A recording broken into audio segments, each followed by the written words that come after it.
안녕하세요. 행복한 삶을 위한 여러분들의 선택을 응원하는 정재무TV 진행자 정구선 재무설계사입니다.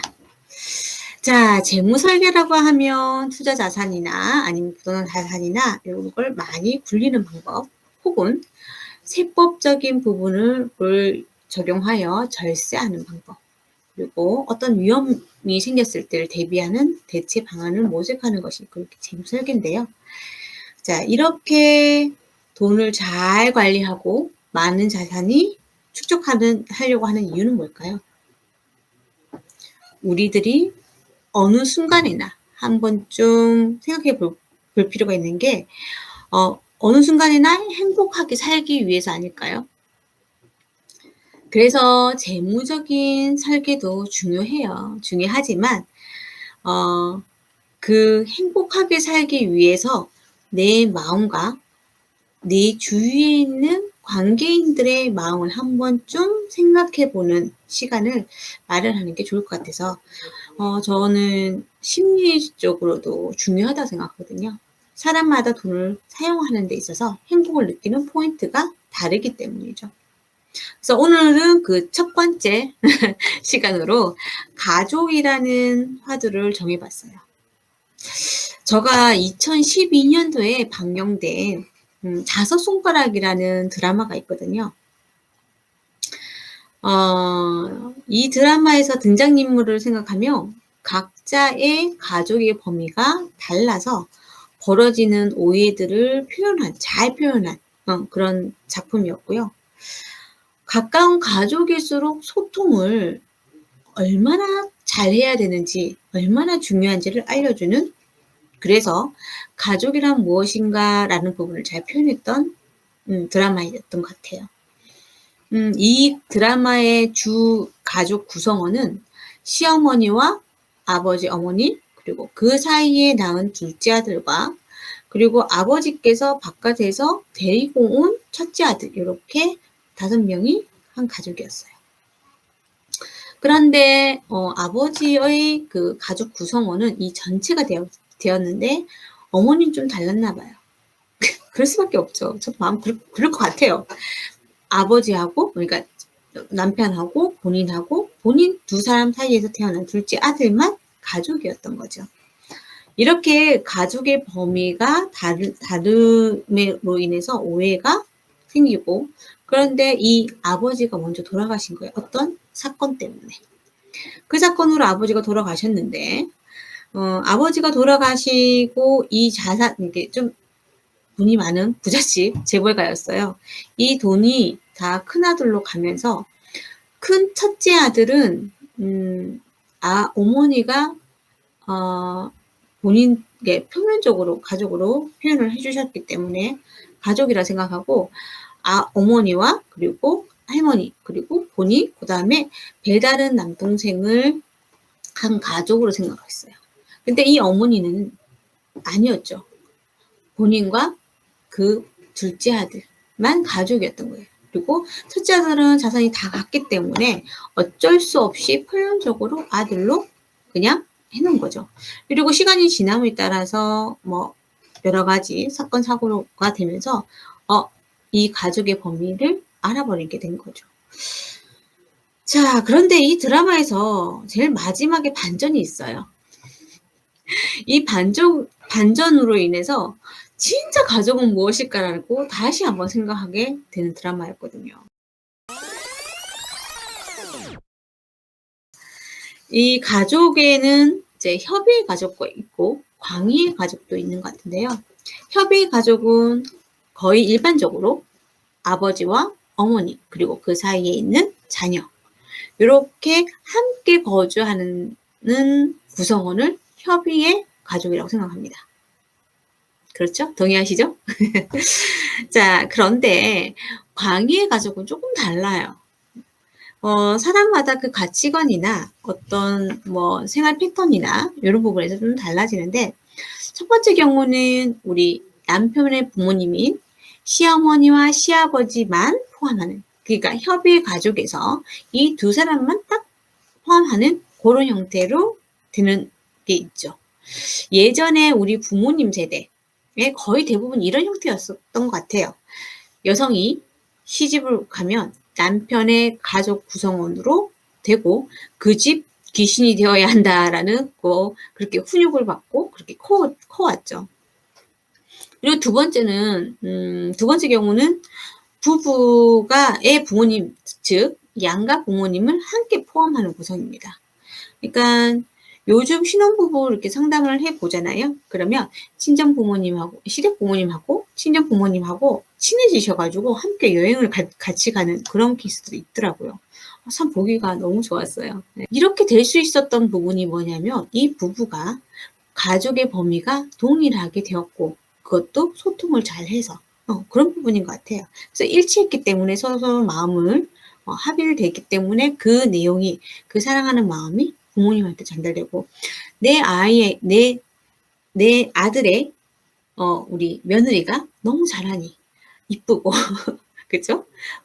그리고 그 친정 부모님 같은 경우에는 우리 사위가 내 딸에게 너무 잘하니 이쁜 거죠. 그래서 그 이쁜 그 두 사람이 의 부모님도 이렇게 좋아지는 거죠. 예, 그런 부분이 좀 참 좋았던 것 같고요. 자, 세 번째 경우는 그 부모님과 형제 자매까지도 포함되는 구성이 될 수도 있어요. 이게 좀 특별한 케이스죠. 근데 대기업? 대기업은 이게 가능할 것 같아. 이 경우는 이런 경우가 많아요. 유명한 음식점을 어떤 사람이 해요. 근데 너무 잘 됐어.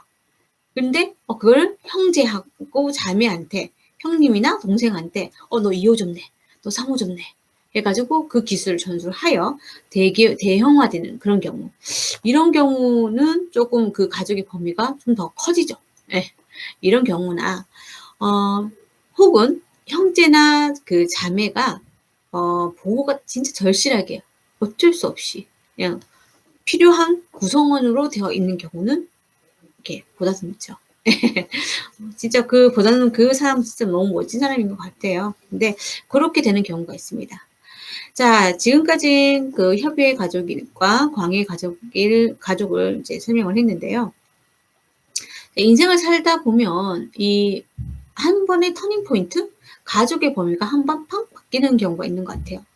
자, 한 사람이 딱 태어나서 성장을 하죠. 이때는 부모님, 어머니, 아버지, 그리고 자기 이렇게 세 명이서 혹은 형제 자매 이렇게 구성원이 돼서 가족으로 명명되는데요. 어느 순간 이 사람이 성장해서 성장기가 딱 되고 독립을 하는 순간 혹은 결혼을 하는 순간에는 좀 달라지죠. 그 가족 구성원 중에 자기 와이프 그리고 아이 요게 협의 가족이 되고 형제하고 자매는 조금은 멀어지고 그 형제와 자매 또한 각각의 가정에게 충실해야 된다고 저는 생각을 해요. 그래서 그렇기 때문에 가족의 범위가 한 번은 조금 변경이 된다. 근데 그렇지 않은 사람들도 있어요. 그 가치관의 차이인 것 같아요. 예. 그리고 그러면은 자녀가 성장해서 성인이 되었어요. 그러면 언제까지 그 부모님 슬하에 있어야 할까요? 자연계의 모든 동물들 같은 경우에는 이치를 보면은 새끼가 태어나서 어느 정도 훈육을 이렇게 키우고 나서 성인이 되면 객추를 탁 분리해서 생활해 나가잖아요. 그러면 인간인 우리는 이해 독립시키는 어떻게 되는지. 또 여러 사람들한테 상담을 여러 사람들 의견을 많이 듣는 일을 하다 보니, 상담을 해보면 어떤 분들은 대학 전까지 내가 케어해주면 되는 거 아니야? 뭐 20살 이상 되면 자기가 독립적으로 다 나가야지. 이렇게 얘기하시는 분도 계시고요. 그건 가치관의 차이니까. 그럼 어떤 부모님은, 그래도 대학까지는 내가 책임져야 돼. 내 슬하에 있어야 돼. 내 보호하에 있어야 돼. 그리고 대학교 졸업을 하고 나면 자기 스스로 해야지 하는 부분도 계실 것이고 어떤 부분은 그래 대학 졸업을 했어. 근데 사회적으로 봤을 때 취업이 잘 안 되잖아. 취업이 될 때까지 자기가 밥벌이 할 때까지는 내가 케어를 해줘야 되지 않겠어? 라고 생각하는 가치관을 갖고 계시는 부모님도 계실 거예요. 예. 그거는 각각의 인생, 어 저는 저의 가치관을 하자면, 아이가 태어나서 20 살까지는 저가 온전히 케어를 해야 된다고 저는 생각을 해요. 그리고 20 살이 지났을 적에는 어떤 부분에서는 학비나 공부를 할 수 있는 거는 지원을 하더라도 생활이라든지 자기가 용돈은 벌어서 전 다녀야 된다는 가치관을 갖고 있거든요. 사람마다 다르니깐요. 여러분들은 어떠신가요? 그러니까 그 가치관이니까. 그래서 한번 생각해 볼 화두인 것 같아요. 그리고 이제 부부 상담하다 보면 이런 얘기도 좀 많이 해요. "우리 둘 사이에는 아무 문제 없는데 항상 싸움거리는 시댁이나 친정의 어떤 문제로 우리는 싸운다." 근데 왜 이런 얘기가 나올까요? 생각해 보신 적 있으세요? 어 앞에서 가족의 범위에 대해서 제가 말씀을 드렸는데, 부부 즉 남편의 가족을 생각하는 범위와 아내가 생각하는 가족의 범위가 일치하지 않았을 경우에는 조금 이런 경우가 좀 많아요. 네. 그래서 남편의 범위는 첫 번째, 자기 본인의 어른들만 광의의 가족이다라고 생각하는 주의. 근데 와이프는 그거 아니야. 다 같이 이번과 같이 "너희 부모님도 그거였으면 우리 부모님도 챙겨줘야 되는 건 당연한 거 아니야?" 라고 생각하는 가치관을 갖고 있는 사람이 두 사람이 만났어요. 이럴 경우에는 많은 소통이 필요해요. 근데 소통하지 않고 왜 저렇게 하지?' 이렇게 되는 경우가 종종 있거든요. 이렇게 되면 조금 이해할 수 없는 부분들이 나는 거죠. 그러면 싸움이 되고 '왜 저러지?' 라고 되는 경우가 의외로 많아요.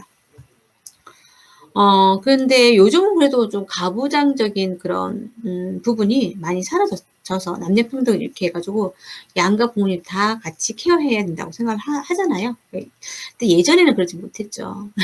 저희 어머니 세대는 이제 아내는 남편 집에 딱 들어와서 결혼과 동시에 그 전혀 다른 가치관을 갖고 있는 무리들과 함께 생활하는, 그래서 이해할 수도 없고 '왜 저렇게 하지?' 무조건 따라야 하는 그런 상황이었잖아요.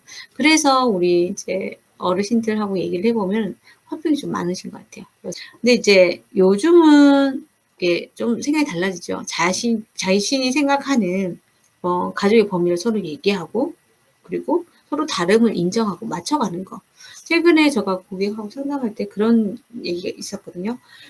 며느리가, 아니 그러니까 와이프죠. 부인이 어르신을 공경해야 된다는 게 좀 강하신 분인데, 여긴 남편분이 '부모님하고 내 가족 먼저 챙겨야 되는 거 아니야?' 이런 가치 기준을 갖고 계신 부분이 있었어요. 근데 둘 다 사랑으로 인해서 가족을 위하는 마음이 동일하거든요. 그래서 이런저런 대화, 소통에 의해서 표현 자체를 어떻게 하느냐에 따라서 조금 달라지는 것 같은데, 고렇게 해서 맞춰 나가야 되는 부분인 것 같아요. 그래서 이런 소통 과정이 없으면 서로서로 행복해야 되는데 오해하고 불만이 생기면서 재무적으로 많이 풍족해도 행복해지지 않는 그런 경우가 좀 있는 거죠. 자, 그래서 여러분 오늘은 행복한 삶을 위해서 나에게 제일 소중한 사람은 누구일까? 우리 한번 테스트 한번 해 볼까요? 그래서 준비를 했는데요. 어 테스트를 해 보면 나에게 진짜 소중한 사람이 제일 마지막에 누가 남아 있느냐에 따라 좀 달라져요. 그래서 자, 여러분들 다 준비 한번 해 보세요. 종이를 5장, 쪽지를 어 준비해 보세요. 준비되셨나요? 자, 이 쪽지, 첫 번째 쪽지에는 배우자의 이름을 적습니다. 자, 두 번째 쪽지에는요. 자녀들 이름을 다 적습니다. 하나의 종이에다가 첫째 이름, 둘째 이름, 셋째 이름. 넷째가 있으면 넷째 이름도 적으셔야 되겠죠. 그리고 세 번째 종이에는 부모님 성함을 적으세요. 적으셨나요? 이 쪽지에 본인의 부모님만 적혀져 있는지 아니면 배우자의 부모님도 함께 적혀져 있는지에 따라서 광의의 가족의 범위에서 1번 케이스와 2번 케이스를 파악하실 수 있어요. 나는 2번 케이스라고 생각했지만 적는 순간 아닐 수도 있습니다. 되셨나요? 놀라셨죠? 자, 그리고 네 번째 종이는 가장 소중한 완전 절친인 친구 이름을 적어주세요. 나는 너무 많아서 적을 난이 없어. 그러실 수도 있고, 난 별로 생각 안 나는데, 나는 집돌이여가지고, 누구 적어야 되지? 고민하시는 분도 계실 거예요. 근데 어떻게 해요? 5번째 종이에는요, 현재 생각나는 사람을 적어주세요. 딱 떠오르는 사람. 형제 자매가 될 수도 있고요. 그쵸? 네. 연예인이 될 수도 있고요. 자, 그러면 5장을 놓고 이제부터 시작하겠습니다. 자, 이제부터 시간여행 갈 거예요. 자, 10년 뒤에 요 5분류 중에 한 분류가 없어져야 돼요. 내 인생에서. 어느 분류를 없애시겠습니까? 골라주세요.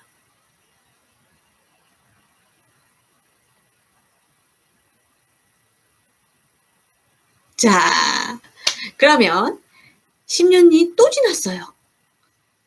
아시겠죠? 이 네 분류 중에 한 분류를 또 제거해 주세요. 그리고 또 시간이 지났습니다. 하나 더. 여유를 좀 많이 드리고 싶지만 그럴 수 없겠죠? 그래서 하나 더 넣고 맨 마지막까지 남아있는 사람이 눈에 보이십니다. 보이시나요? 이렇게 하다 보면 내 인생에서 제일 오랫동안 함께 할 소중한 사람만 남습니다. 너무 가끔은 너무 가까이에 있고 너무 믿기 때문에 이 소중한 사람에게 소홀히 대하지는 않는지 한 번쯤은 생각해 보셨으면 좋겠어요.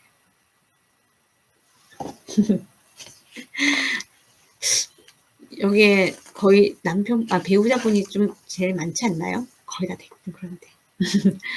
자, 이렇게 가족의 범위, 배우자, 특히나, 새로운 사람을 만나서, 사랑하는 사람을 만나서 한 20, 30년 동안 다른 세상으로, 다른 가치관으로 살다가 함께 만났어요. 그러면 조율은 필요해요. 완전히 100% 같지 않아요. 나 속아서 그랬다? 아닙니다. 그래서 이렇게 만난 두 분이 하나의 가족을 이루고 자녀를 놓고 생활해 가는데 행복하게 생활해 나가려면 서로서로의 가치관을 이해하고 그리고 서로서로 소통을 잘 하셔야 돼요. 그 소통이라는 것 자체가 말을 어떻게 표현하느냐도 소통인 것 같아요. 그러니까 오해를 사지 않는 말투고 중요하고요. 실질적으로 말투는 야! 이렇게 나갔는데 그 내면 속에는 걱정해. 걱정스럽게 왜 그렇게 해? 라는 마음이 있을 수도 있거든요. 그래서 저는 이제 독서 테라피를 계속 일주일에 한 번씩 가요. 가는 이유가 그런 부분을 좀 배우기 위해서. 저 또한 가끔씩은 저가 표현을 했는데, 난 지금 안쓰러워서 표현을 했는데, 그거, 너무 힘들지 않아요? 라고 표현한 건데, 상대방은 왜 저렇게 얘기하지? 라고 느낄 수가 있거든요. 그래서 이런 부분을 조금 생각해 보시는 시간이 되었으면 좋겠고요. 자, 다음 주에는요, 코로나 이제 위드 코로나 시대가 다가왔다, 그쵸? 네. 이때까지, 지금도 솔직히 조금 아직까지는 힘들죠. 소상공인들을 위해서 마련했어요. 행복한 가게 컨설팅을 제가 하고 있거든요.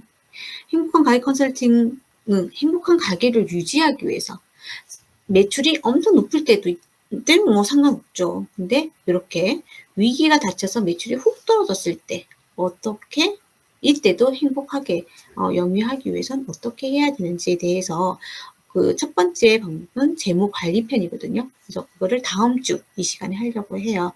주위에 많은 사람들 뭐 자금 흐름이라든지 이런 부분. 근데 거의 대부분 전 좀 많은 분들이 이 다음 주에는 꼭 들어주셨으면 좋겠어요. 왜냐하면 진짜 제가 이제 컨설팅을 해보면 간단하게 습관만 바꾸면은 진짜 괜찮은 플랜이거든요. 그래서 꼭 보시고 한번 해보셨으면 좋겠고요. 오늘은 이렇게 마치도록 하겠습니다. 오늘 좀 차분하게 좀 진행이 됐죠? 자, 구독과 좋아요 그리고 공유는 우리의 행복함을 전파하는 일입니다. 세상이 모두 행복해지는 그 순간까지 정재무TV는 계속됩니다. 안녕.